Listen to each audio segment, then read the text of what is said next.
गंदे कपड़े, एक सबक आमोज कहानी। एक नूह बेहाता जोड़ा एक नए घर में मुंतकिल हुआ।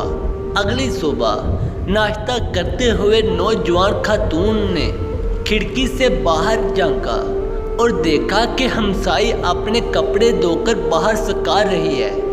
खातून ने नागवारी से कहा, देखो इसके कपड़े कैसे मैले हैं, लगता है इसे धुलाई का सही तरीका नहीं आता।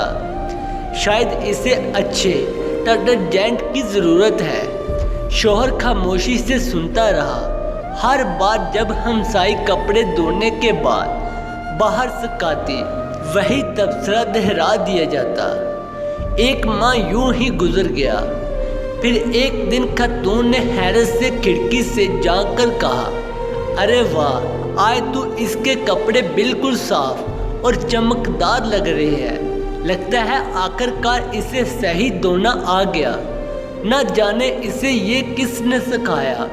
शौहर मुस्कुराकर बोला, मैं आज सुबह जल्दी उठ गया था और हमारी खिड़की साफ कर दी। ये सुनकर खातून खामोश हो गई, लेकिन इसकी खामोशी में एक सबक छुपा था।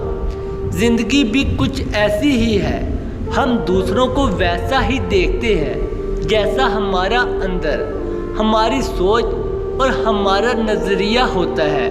अगर हमारी खिड़की यानी सोच गिर्द आलूद हो तो हम हर मंजर को धुंधला देखेंगे, चाहे सामने कितना ही साफ मंजर क्यों ना हो। लिहाजा दूसरों पर तनकीद करने से पहले अपने दिल, अपनी नीयत और अपने नज़रिए को साफ करें, क्योंकि किसी को जांचना दरअसल ये नहीं बताता कि वो कौन है, बल्कि ये बताता है कि आप कौन हैं।